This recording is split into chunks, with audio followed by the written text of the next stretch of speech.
Just because the calendars have changed doesn't mean automatically your life will change. सिर्फ इसलिए कि calendar में बदलाव हो गया तो आपकी जिंदगी अपने आप नहीं बदलेगी. You'll have to make some decisions. आपको कुछ निर्णय लेने होंगे. You will have to make some choices. कुछ चुनाव करने होंगे. Otherwise, there's no magic that is going to happen in 2026. नहीं तो 2026 में कोई जादू नहीं होने वाला. But because this is the beginning of year, लेकिन क्योंकि ये साल की शुरुआत है, you can make some godly choices. आप कुछ ईश्वरीय निर्णय ले सकते हो. And because of those godly choices, you will have godly results. और उन ईश्वरीय निर्णयों के कारण आपकी जिंदगी में ईश्वरीय परिणाम आएंगे. इसीलिए आज का जो वचन मैं लेके आया हूँ वो 2026 के लिए आपके लिए है. एक चीज जो परमेश्वर अपने बच्चों के लिए चाहता है वो है मैच्योरिटी या परिपक्वता. One thing that God wants for His children is maturity. यानी जितने लोग जिन्होंने उद्धार पाया, जो उसके राज्य में जिन्होंने जन्म लिया, जब हम परमेश्वर के राज्य में जन्म लेते हैं तो हम होते हैं एक बेब या एक नवजात शिशु. So all those who are born in His kingdom, when we take birth in His kingdom, we are a little child, a newborn child in the kingdom. क्या होते हैं हम? We are a babe. हम एक नवजात बच्चे हैं उस समय. और हमें बढ़ना जरूरी है. And we have to grow. क्योंकि अगर आप बढ़ोगे नहीं, Because if you do not तो grow, जो आपकी विरासत परमेश्वर ने रखी है आपके लिए, आप कभी भी उस विरासत में चल नहीं पाओगे. then the inheritance that the Lord has kept for you, you will never be able to walk in it. इसीलिए मैं हमेशा कहता हूं मसीहत और मांगने के बारे में नहीं है, That's why I say to be in Christ is not about asking for more. मगर ये ढूंढने के बारे में है कि मेरे लिए मेरे पिता ने पहले से क्या रखा है. But it is about discovering what my Father has already kept for me. Okay, आइए हम पढ़ते हैं रोमियो 8:16-17. आत्मा आप ही हमारी आत्मा के साथ गवाही देता है कि हम परमेश्वर की संतान हैं. The Spirit Himself bears witness with our spirit that we are children of God.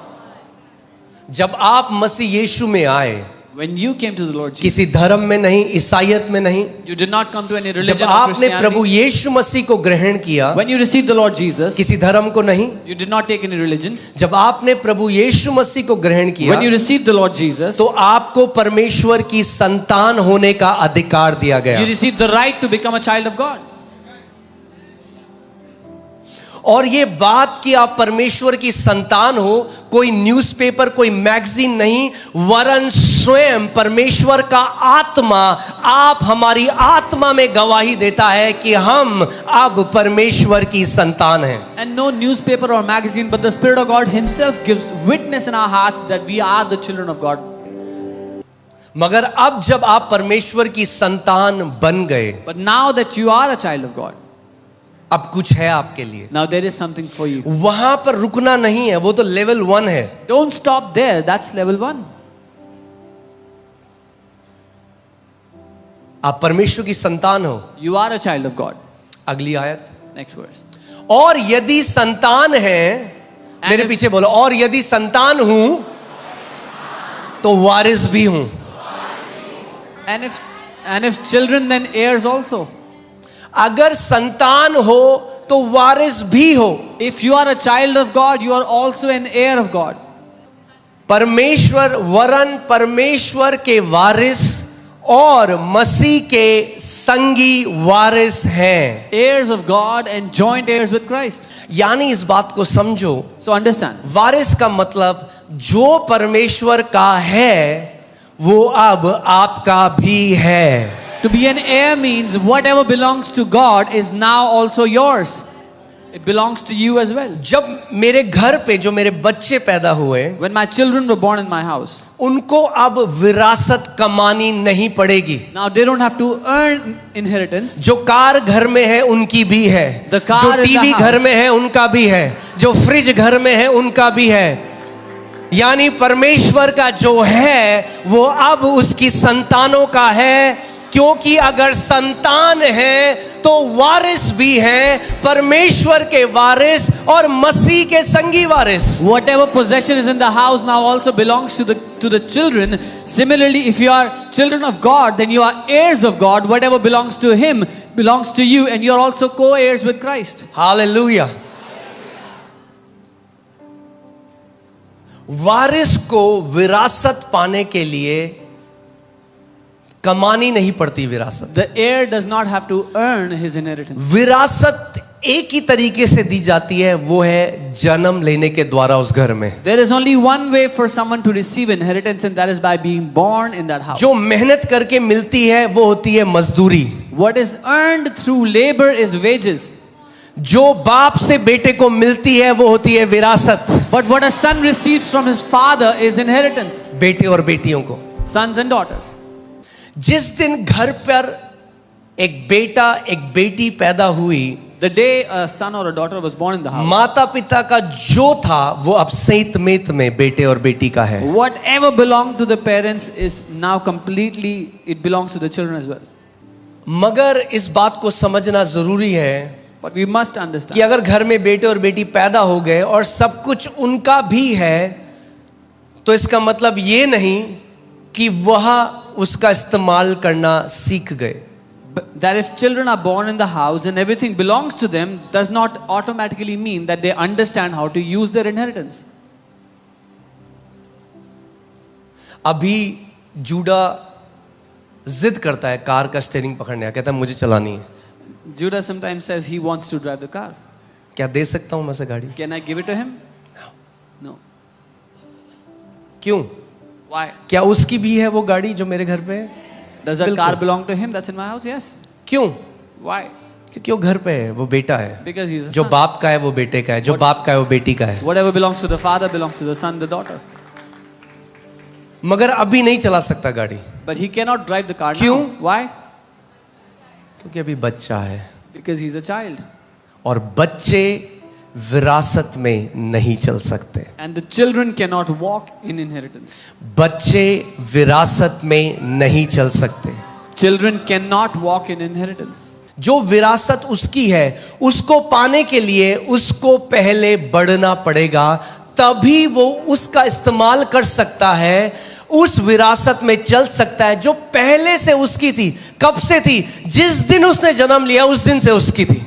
The inheritance that already belonged to him since the day he was born, in order to use that inheritance, he has to grow up so he can make the right use of it. जिस दिन आप उसके घर में पैदा हुए, जिस दिन आपने उद्धार पाया, आप परमेश्वर के वारिस और मसीह के संगी वारिस बन गए। जो परमेश्वर का है अब आपका है। The day you were born in the house of God, you became an heir of God and co-heir with Christ. Now whatever belongs to God belongs to you. मगर केवल क्योंकि आपका है इसका मतलब ये नहीं कि अभी आप उस विरासत में चल सकते हो। But just because it belongs to you does not mean that you can walk in that inheritance right now. गलातियों 4:1 Galatians 4:1.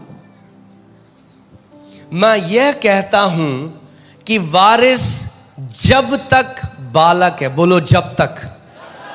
Now I say that the heir, as long as he is a child, वारिस जब तक बालक है, यद्यपि सब वस्तुओं का ओहो। now I say that the heir, as long as he is a child, even though he is the master of all. क्या कह रहा है पौलुस? What is Paul saying? वारिस जब तक बालक है, As long as the heir is a child, यद्यपि सब वस्तुओं का स्वामी है, तो भी उसमें और दास में कोई भेद नहीं है। even though he is the master of all, there is no difference between the child and a slave. यद्यपि सब वस्तुओं का स्वामी है, Even though he is the master of all. यद्यपि घर पे जो सब वस्तुएं हैं उनका स्वामी है, फिर भी उसमें और दास में कोई फर्क नहीं, क्योंकि वो उत्तराधिकारी अभी बच्चा है. Even though he is the master of everything that is in the house, there is no difference between the child and a slave, because that child, that heir, is still a child. I love the way English Bible puts it. As long as there अंग्रेजी is uncertainty, as some believers can remain a child all their life. अंग्रेजी Bible में As लिखा है, long as. It doesn't say for first 10 years, doesn't say for first 20 years, as long as. जितने लंबे समय तक वो बच्चा बच्चा बना रहे, उसमें 10-20 साल नहीं लिखा है. दुख की बात यह है कि बहुत कम मसीह हैं जो बढ़ना चाहते हैं. The sad thing is there are very few believers that want to grow. आप कुछ सोचो कितने परसेंटेज विश्वासी आ रहे हैं आत्मिक रीति. कोई पूछे आप कलीसिया क्यों आए हो, कितने परसेंटेज होंगे जो कहते हैं मैं आत्मिक रीति से बढ़ना चाहता हूं, परिपक्व रहना चाहता हूं, बालक नहीं रहना चाहता जिंदगी भर, क्योंकि जो विरासत मेरी है, जिन चीजों का स्वामी परमेश्वर ने मुझे ठहराया है, उन चीजों में मैं चलना चाहता हूं.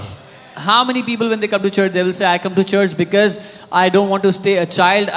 The Lord has made me a master of all things and I want to grow in the inheritance He has given to me.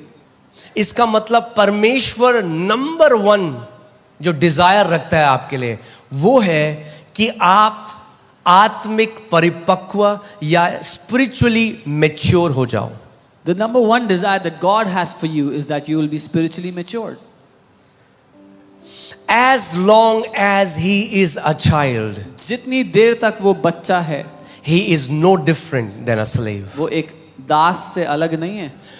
Bible क्या कह रही है? इसका मतलब कि अगर आप जिंदगी भर एक बच्चे रहोगे परमेश्वर के राज्य में, तो जिंदगी भर एक दास की तरह जीवन जियोगे, कभी भी प्रभुता नहीं कर पाओगे. The Bible is saying as long as you will remain a child, you will live like a slave. Even though you're in the kingdom, you will never have dominion. Even though he is the master of all things, हालांकि वो सब बातों के ऊपर स्वामी है. even though he is called to rule and reign with his father, हालांकि वो अपने पिता के साथ राज्य प्रभुता करने के but लिए as long as the heir, that means the son or a daughter, remains a babe, he is no different than a slave. लेकिन जब तक वो वारिस जो बेटा है वो बच्चा बना रहे, वो किसी दास से अलग नहीं है. कई ऐसे मसीह हैं जो नवजात शिशु की तरह पैदा हुए राज्य में, और मरने तक वो नवजात शिशु ही रहे. You know, there are some believers who were born as a little babe and they died. Till the time they died, they were a little babe. और इसीलिए प्रभुता करना नहीं सीखे. And that's why they never learned to have इसीलिए dominion. गुलाम रहे पाप के, गुलाम रहे अपने विचारों के, गुलाम रहे उन भावनाओं के, गुलाम रहे जल्दी से बुरा मान जाने के, गुलाम रहे अंदर कड़वेपन के. मसीह तो उनके अंदर था, मगर उन्होंने कभी भी परिपक्वता का जीवन कैसा होता है वो चखा नहीं. बिना उसको चखे वो एक नवजात शिशु की तरह स्वर्ग में प्रवेश करे. They stayed as a child, and that's why they stayed as a slave to sin, to offense, to keeping bitterness in their hearts, to being easily offended. Until their last breath, they remained a child and never experienced till their last breath what it means to be an heir of God. Never had dominion. अब ये जो बालक हैं या ये babe हैं, जो ये शब्द था, can you put the word child in Greek? It's the Greek word nepios. Nepios. The word child in Greek is the word nepios. Nepios. ये जो शब्द है ये नए नियम में 14 बार आता है. This appears 14 times in the New Testament. और 95% से ज्यादा ये नवजात शिशु की बात करता है या babe. Whenever many times in the scriptures the word babe is used for nepios. Here it's child, but it's the same thing, babe. Most of the times this is used for a newborn child, एक नवजात शिशु के लिए. पहला क्या है? Not speaking. जो यानी बोलता वो नहीं. बच्चा जो अभी बोलना नहीं सीखा. A child that has not yet learned how to speak. Hear this. जो मसीह लोग अभी तक वचन बोलना नहीं सीखे, कभी अपने उस इनहेरिटेंस में, उस विरासत में नहीं चल सकते. Those believers that have not learned to speak the word can never walk in the inheritance kept for them. An infant, an immature Christian babe, child, एक नवजात बच्चा, एक immature मसीह. ये अपोस्टल पॉल कुरिन्थ की कलीसिया के लिए कह रहा है, जो एक नए नियम की कलीसिया है. Apostle Paul is saying this for the church of Corinth, which is पहले कुरिन्थियों 3 में हम चलते हैं, 1 से 3. 1 Corinthians 3. हे भाइयों, मैं तुमसे इस रीति से बातें ना कर सका जैसे आत्मिक लोगों से. And I, brethren, could not speak to you as to spiritual people, परंतु जैसे शारीरिक लोगों से और उनसे जो मसीह में क्या है, बालक हैं. but as to carnal, as to babes in Christ. यानी अगर आप जिंदगी भर मसीह में बालक रहेंगे तो वो बातें परमेश्वर जो आपको बताना चाहता है वो नहीं बता सकता, क्योंकि अभी आप उन बातों को ग्रहण नहीं कर सकते. So if you will stay as a child all life long, the things that God wants to tell you, He will not be able to tell you. English Bible uses the word carnal. अंग्रेजी Bible में शारीरिक या carnal शब्द लिखा है. I could not speak to you as to spiritual people, but as to carnal, as to babes. Now he explains, as to carnal, as to babes. That means carnal Christians are immature Christians. Carnal believers are babes in Christ. That means if a person is a babe in Christ, he is a carnal believer. वो कह रहा है अगर एक मसीह बच्चा है, मसीह में बच्चा है कोई, तो वो शारीरिक है या दुनियावी है. कार्नल का क्या मतलब है? जो शारीरिक है, शरीर की इच्छाओं के द्वारा चलते हैं, अपने ज्ञानेंद्रियों के द्वारा चलते हैं. Carnal means those that walk by the flesh, by their 5 senses.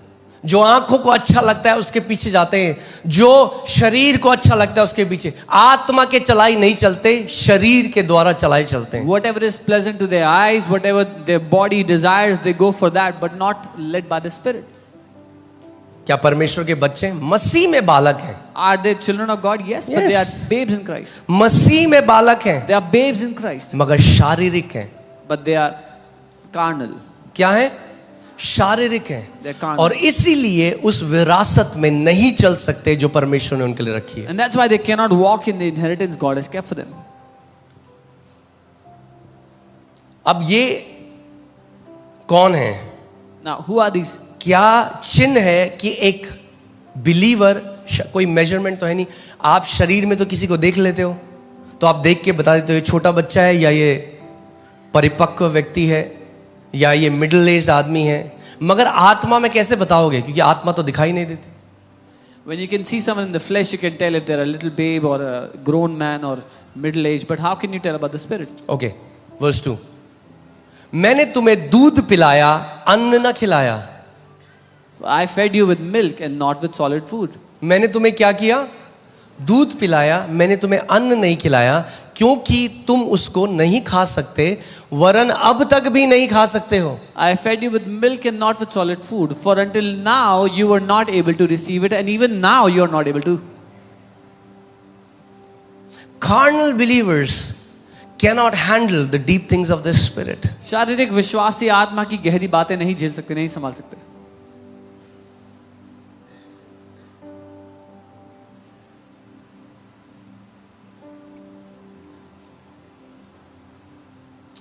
Verse 3. तीसरी आयत. अब देखो, क्योंकि अब तक शारीरिक हो, इसीलिए, क्यों हो शारीरिक? इसीलिए कि जब तक तुम में डाह और झगड़ा है तो क्या तुम शारीरिक नहीं हो? You are still carnal, for where there are envy, strife and divisions among Hear you, this. are you not carnal? इसका मतलब हमेशा याद रखना, कलीसिया के अंदर हमेशा वो लोग जो झगड़ा उत्पन्न करते हैं, डाह उत्पन्न करते हैं, चाहे कितना भी स्पिरिचुअल दिखाएं, बच्चे हैं, शारीरिक हैं. So those people in the church that cause envy and strife and divisions, no matter how spiritual they show themselves to be, they are babes in Christ. मैं एक बार एक 100 मीटर रेस देख रहा था. I was looking तो at a 100 उसमें एक meter race one व्यक्ति है time. जो भाग रहा था, So this man और was भाग के running. ना बार बार अपने बगल में देख रहा था जो दूसरा बंदा है उसके बगल में. And while running, he was looking at the person next to him. और जो दूसरा बंदा है ना वो सीधे भाग रहा And this other guy was और running ये बार straight. बार साइड में देता But he was looking at this ऐसा guy. करने की वजह से इसकी स्पीड कम हुई और जो अपने लक्ष्य की तरफ देखकर भाग रहा था वो सीधे भाग के नंबर 1 आ गया Because of looking aside, his speed was reduced. But the other one who was straight looking towards the finish line, he quickly reached it and came first. पौलुस कहता है मैंने अपनी दौड़ को पूरा किया मुझे क्या मतलब दूसरा अपनी दौड़ दौड़े नहीं दौड़े परमेश्वर आपसे ये नहीं पूछेगा दूसरे ने अपनी दौड़ कैसे दौड़ी वो आपसे पूछेगा तूने अपनी दौड़ कैसे दौड़ी it's your race that should matter to you Paul says, I have finished my race. God will not ask you about somebody else's race, that they finished their race or not. He will ask you for your race and you should be concerned about your own race. एक परिपक्व जो विश्वासी है ना उसका पूरा ध्यान अपनी चाल पे प्रभु मुझे और बढ़ना है मुझे फर्क नहीं दूसरा क्या करता है मुझे परवाह नहीं दूसरा क्या करता है मैं तेरे साथ ईमानदारी से चलूंगा प्रभु मैं 2026 में और अच्छी चाल चलूंगा मेरा कंपटीशन किसी दूसरे व्यक्ति से नहीं मेरा कंपटीशन मेरे अतीत से है क्योंकि मेरा भविष्य मेरे अतीत से बेहतर होगा A mature believer will look at his own life, is his own walk. He is concerned before God to make his walk upright before the Lord. And he says, Lord, I'm not competing with my brothers or my sisters, but my competition is with my past, so that my future is better than my past.